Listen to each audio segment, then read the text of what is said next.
네, 아까 전에 검찰이 항고를 포기하면은 검찰 해체 수순까지 밟을 수 있다 했잖아요. 네. 어떻게 해요? 그러니까 이걸 빌미로 예, 아마 검찰에 대한 전체적인 영장 청구 방식이나 이런 부분들은 국회에서 다루기 시작을 할 거예요. 예, 근데 저는 이걸 우려하는 거예요. 어떤 점이요? 윤석열 탄핵이 되고 음, 분명히 군이 개입을 했잖아요. 방첩사라든지 여러 군대가 개입을 했기 때문에 네, 군대 개혁도 완벽하게 뿌리 뽑을 수 있는 빌미를 잡았단 말이에요. 네, 근데 이 수사를 하고 이제 그러니까 재판을 하고 이런 부분은 검찰의 기소를 기대할 수밖에 없단 말이에요. 근데 이 과정에서 검찰이 이렇게 목리를 부리면 음, 다시 검찰로 이제 칼날을 옮겨야 되는데 음, 이거를 명분을 확실히 잡고 있는데 과연 외부에서 얼마만큼 빠른 시간 안에 도려낼 수 있느냐 네. 그게 조금 아이러니하다는 거죠. 아니, 제 말은 음. 그런 걸 하더라도 우리가 정권을 받은 이제 이재명 대통령 뭐 아무튼 다음 대선이 음. 이루어지고 나서 다음 정권에서 해야 할 일 음. 아닙니까? 그렇죠. 그거는 당연하죠. 아, 근데 다음 정권이 저는 이게 지금 너무 멀리 나갔다 생각하는 게 음. 지금 당장의 검찰들은 그러니까 본인들이 살기 위한 국리를 할 거 아니에요. 그러니까 저는 그렇게 하는 거예요. 음, 이거를 항고를 한다 하더라도 네, 그러니까 그냥 좀 깊게 보자면 네, 검찰 해체를 막기 위해서 항고를 할 겁니다. 네, 그러면 이거는 그냥 최소한의 조치예요. 근데 이 음, 과정에서 음, 만약에 윤석열을 다시 올가매고 뭔가 주도권을 검찰이 가져온다라고 했을 때 음. 검찰 개혁을 어디까지 할 수 있느냐라는 문제를 봐야 된다는 겁니다. 그러니까 이게 꼬여버렸어요, 전체적으로. 꼬이는 거는 저 솔직히 지금 우리가 친위 쿠데타라는 게 이제 일반 쿠데타가 아니라 일단 정권을 먹기 위한 쿠데타가 아니라 기존의 정부가 내란을 일으킨 구도가 돼버려가지고 지금 모든 기관마다 그 내란 관련된 사람들이 그대로 안착돼 있어요. 검찰도 마찬가지고 경찰도 군인도 그 수사를 누가 합니까? 검찰 그것도 내란 그 심우정 검찰총장이 경찰이나 공수처가 하겠죠? 경찰이 그러니까 하고요. 근데 그러니까 거기에 이게 불안한 거지. 내란에 대한 사람들이 음, 없느냐? 음, 그건 아니잖아요. 그러니까 여기서 제가 말하려고 했던 건 뭐냐면 네, 탄핵과는 별개라는 거예요. 음, 근데 과연 탄핵 이후에 민주정부 사기가 들어왔을 때 네. 제대로 된 검찰 개혁이나 여러 부분들에 대해서는 좀 꼬일 가능성도 이제 나왔다라고 말씀을 드리는 거고, 근데 여기서 이 이상 더 시간이 지체된다라고 하면 음. 아까 말씀했듯이 되게 요상하게 흘러간다 이재명 정부가 그럴 가능성이 있다. 아니 근데 이거는 이재명 정부라는 거는 솔직히 너무 그러니까 왜냐면은 지금 저희는 당장에 3, 4월을 걱정해야 되는 그러니까 4월도 아니에요. 지금 3월 자체가 지금 위기거든요. 그러니까 이번 헌법 탄핵이랑 별게 없다고 하지만은 지금 이 모든 사안들이 다 그 내란죄 그 김용현부터 해가지고 그 아까 제가 말씀드렸잖아요. 각 지차마다 심우정부터 해가지고 다 엮여 있어요. 하다못해 이진숙 방통위 장관마저도. 근데 그러니까 그런 거는 음, 검찰 내부에서 할 수 있는데 음, 제가 계속 말씀드리죠. 이게 탄핵되고 여러 가지 사람들을 이제 끌고 나올 거예요. 근데 문제는 뭐냐면 음, 이 개혁이라는 거를 음, 아까 지금 요령님이 말한 것처럼 각 부처마다 다 있는데 음. 완벽하게 끌어내리려면 빠르게 진행을 해야 된단 말이에요. 그러니까요. 근데 윤석열 구속에서부터 꼬이기 시작한 거잖아요. 아, 그러니까 구속을 강화하는 것부터가 좀 꼬이기 시작을 한 거잖아요. 요상한 논리가 통하면서. 음, 그러니까 이거는 사실 탄핵과는 별개라고 보고 이 지금부터 진행될 그 사건들이 과연 우리가 하는 극우 세탁기 그거에 대한 완벽한 극우 뿌리 뽑기와 여러 가지 부분을 봤을 때 과연 긍정적으로 작용할 것이냐 음. 전 그거는 예단하기 어렵다고 보거든요. 근데 그러니까 긍정적인 진짜로 방향으로 예단하기 어렵다는 거예요. 솔직하게 음. 지금 이런 일괄 상황들이 우리 지금 탄핵 헌재 재판관들이 한테 네. 이만큼도 조금도 영향이 없을 거라고 보세요, 진짜로? 네, 저는 영향 없다고 봅니다. 아, 왜냐하면 네. 그러니까 탄핵은 잘 별개라고 보는 이유는 뭐냐면 음, 그냥 이렇게 보시면 돼요. 이미 평의가 끝났어요. 그러니까 재판에 대한 자료 정리가 끝나고 있는 와중에 석방이 나왔고 네, 거기 현재 재판관 중에 한 3-4명 분 그러니까 진보로 분류되는 분들 한 4명 정도는 네, 실제 살해 협박을 받았단 말이에요. 네. 근데 이게 인용이 안 되면 그 사람들 잡혀갈 텐데 음, 복귀하면 그 사람부터 다시 계엄 때려서 잡아갈 텐데 그리고 거기 김영주 재판관도 있었죠. 실제 그쵸. 김영주 재판관은 명단이 김영주 있었죠. 재판관은 대법원장이 뽑은 사람인데 보수적인 사람인데도 불구하고 그 음, 사람까지 해서 5명이 지금 빨갱이라고 극우 단체에서는 얘기하고 있단 말이에요. 김영두, 뭐 정계선 뭐 이렇게 해갖고 음, 그 헌법재판관 5명이 그거에 영향을 받아서 그냥 상식적으로 생각해 보면 그 5명이 그걸 겁먹어서 그러니까 기각을 때린다고 대통령을 복귀시킨다고 윤석열이라는 인간이 그 5명을 봐줘요? 그럴 인간 아니라고 보거든. 그 윤석열도 아니고 김건희잖아 사실 사실은 그렇죠. 실세가. 근데 김건희가 그 5명을 봐줄 성격이라고 저는 생각 안 하거든요. 음, 그러니까 탄핵이랑 별개인데 우리가 탄핵시킨 다음에 새로운 세상을 만들어 가는데 그 부분에 있어서 좀 우려가 된다 이거죠. 아, 그리고 이 부분은 저희가 다른 주제를 잡고 또 토론을 해야 되는 부분이 맞는 거고. 왜냐면은 저는 음. 이재명 대표는 지금 이제 재판도 남아있고, 일단은 재판 결과도 좀 긍정적으로 나오고, 그러니까 이런 것들을 다 결과를 기다리는 상황이잖아요, 일단은. 왜냐면은 지금 예, 예, 그렇죠. 대선 레이스 시작도 안 했고, 오늘 뭐 매부쇼 보셨겠지만은, 최민희 의원이랑 이제 박은정 의원이 나와가지고 그 말을 했어요. 지금 우리가 조기 대선 준비할 때냐, 우리가 지금 대선 준비할 때냐, 윤석열 정권 아직 안 끝났다. 이 정권 그러니까 빨리 끝내는 거에 그런 다 이제 집중을 하고 나서 네.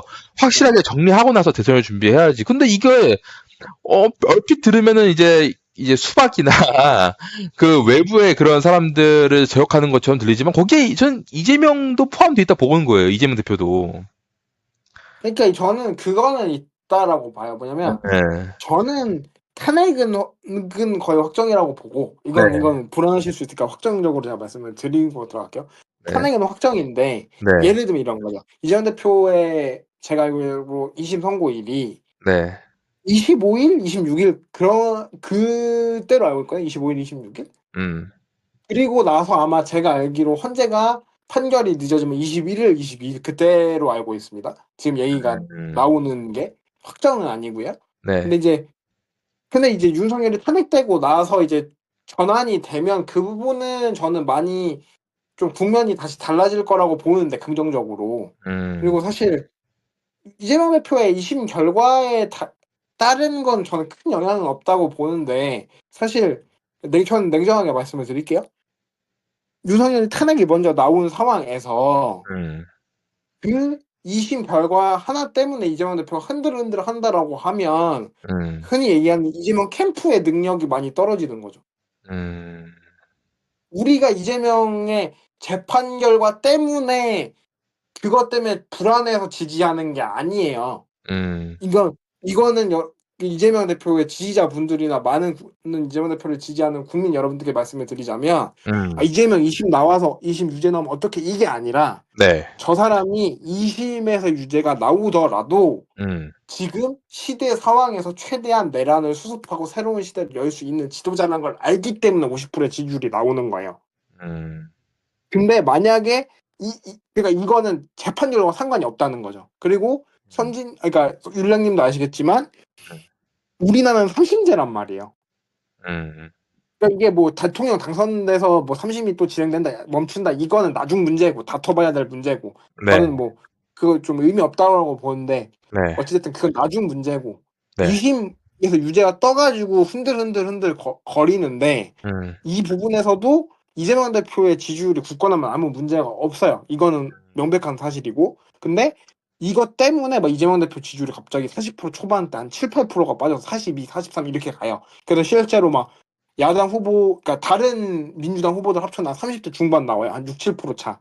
그렇게 나오면 이건 이재명 대표가 꾸린 캠프의 능력에 심각한 문제가 있는 거죠. 그걸로 흔들흔들할 정도면. 아, 근데 이거는 저는 캠프의 능력이 부족하다는 거지. 만약에 이제 율량님이 말한 그 상황이 벌어진다라고 하면. 근데 이거는 이재명의 대권 구도하고는 저는 크게 상관은 없다. 개인한테. 어. 그러니까 저 그리고 그거예요. 예. 네. 그러니까 두분이 지어서 만약에 그러니까. 예. 그런 식으로 해가지고 지지율이 폭락을 한다. 음. 그러면은 캠프의 문제고 엄밀히 말하면 이 사람을 그러니까 허락을 한 이재명 대표가 좀 실수를 한 건데 네. 그건 아직까지 뭐 결과적으로 나온 부분이 없기 때문에 이제 제가 확정적으로 말씀드리기는 어렵고요. 근데 다만 이재명 대표의 대권이 바로 날아간다. 2심 때문에 이재명 대표의 지지율이 확 떨어진다. 음. 이 부분은 아닐 거예요. 만약에 떨어진다면 이제 2심이 나오고 불안해서 좌고우면하는 이재명 캠프의 여러 모습들 때문에 떨어지는 거겠죠. 그러니까 리스크라는 거는 음. 리스크가 무서운 이유는 아예 그 리스크가 있을 거라는 걸 예상도 못했을 때 가장 무서운 거거든요.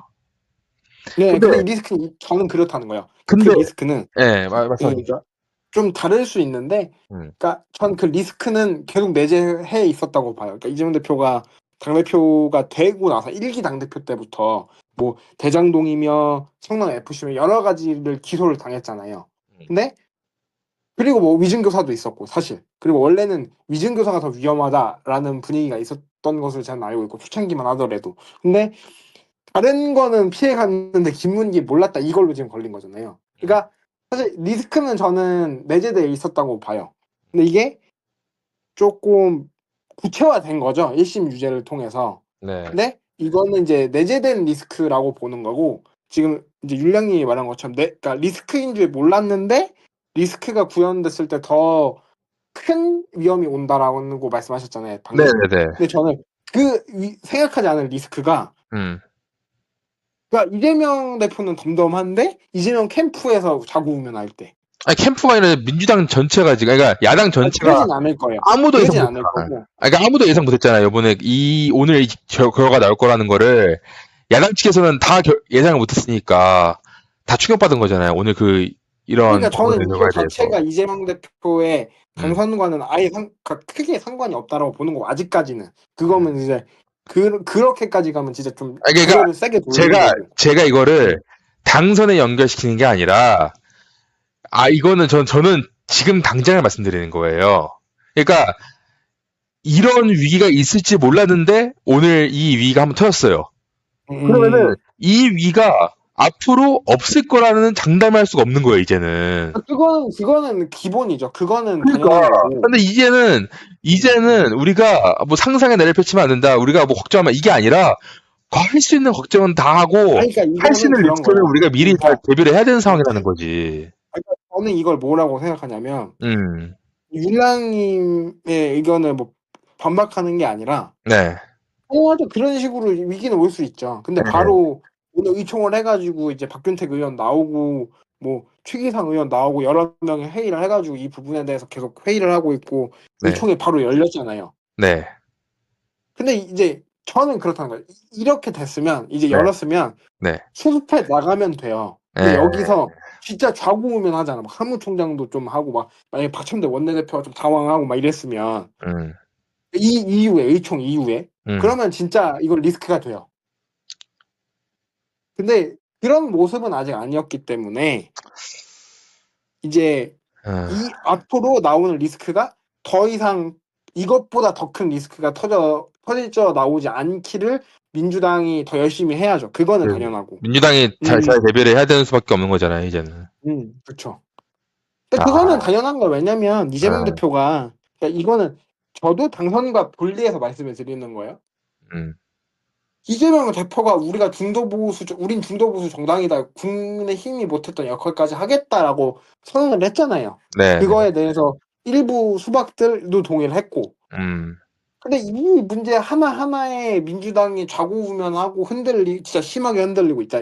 치아 뽑힐 정도로 막 훔치처럼 흔들리고 막 이러면 국민들이 당연히 안 찍죠. 이건 냉정하게 바라봤을 때. 안 찍지. 응. 하다못해 지금 당장에 가장 불안 리스크인 지금 저는 이제 순위가 있어요. 가장 우리 앞으로의 플랜에 이러한 리스크를 가져올 인물이 심우정 검찰총장이랑 최상목으로 보거든요. 최상목 권한대행.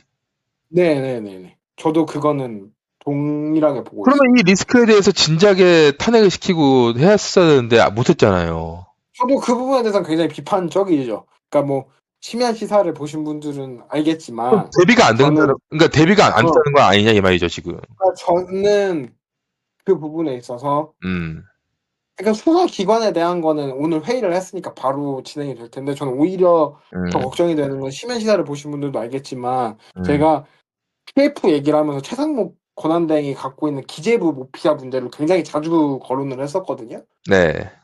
이 부분은 사실 저도 우려되긴 하고 굉장히 비판적이고 굉장히 실망스러운 부분이기는 합니다.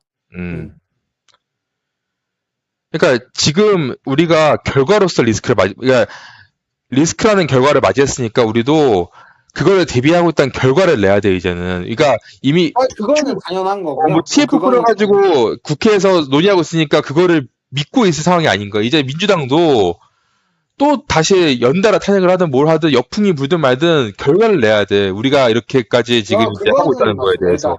근데 지금 그게 없으니까. 그러니까 꼭 결과라기보다는 그러니까 이제 이건 당선인과 다시 분리해서 말씀을 드리면 결과라기보다는 네. 이제는 민주당이 조금 더 집권 세력으로서의 안정감도 보여줘야 하지만 그렇죠. 액션이 필요해요. 꼭 결과를 만들어내지 못하더라도 일을 진행하는 모습들이 있구나 이 정당이. 그 부분은 반드시 짚어주고 넘어가야 되거든요. 근데 이 부분은 저도 이제 율량이 말한 것처럼 심우정 쪽에서 터진 거잖아요. 심우정과 여러 가지 그 부분은 반드시 이제 오늘 의총을 열어서 TF팀을 구성을 해서 짚었기 때문에 분명히 액션은 필요하다라고 정리를 할 수 있겠습니다. 알겠습니다. 지금 저희가 할 수 있는 거는 계속해서 이 사람들이 어떤 식으로 액션을 취할지를 계속해서 지켜보는 수밖에 없는 것 같습니다. 아무튼 오늘 또 고생하셨습니다. 개인적으로 이 얘기는 더 안 다뤘으면 좋겠어요, 사실은. 어떤 거요? 잘 수습이 돼서 오늘 이후로 이제 이제 저희가 좀 신나는 분위기로 명태균 리스크 얘기하고 저쪽 당 뭐 오세훈 날라갔다 홍준표 날라갔다 그러니까 하다못해 특검이라도 빨리 추가시켜야 돼 지금. 그러니까 이제 사실 그래서 이 얘기를 하고 싶다라는 말씀을 드리면서 액션을 뭔가 해야 된다라는 말로 말을 마무리하겠습니다. 그래서 거부권 하면은 거부권에서 탄핵시키던가 그리고 어떻게든 특검을 해야 우리 쪽에서 수사를 하던 칼이 생기지 무기도 없어 지금 저희는 아무것도 하는 게 없잖아요 지금. 그러면서 지금 어제는 이재명 대표 잼저씨 해가지고 뭐 청년들이랑 같이 공기놀이하고 이렇게 영상 올리고 있고 뭐 하는 거야 이게 지금. 야 이거는 어쨌든 저는 정말로 윤석열 이 불법 겸에 대해서 확실한 처벌이 있길 바라는 마음으로써 계속해서 이렇게 제동거인님과 앞으로도 이런 정황들을 계속해서 지켜볼 거라는 걸 말씀을 드리면서 오늘 방송 마무리하겠습니다. 감사합니다. 네, 감사합니다.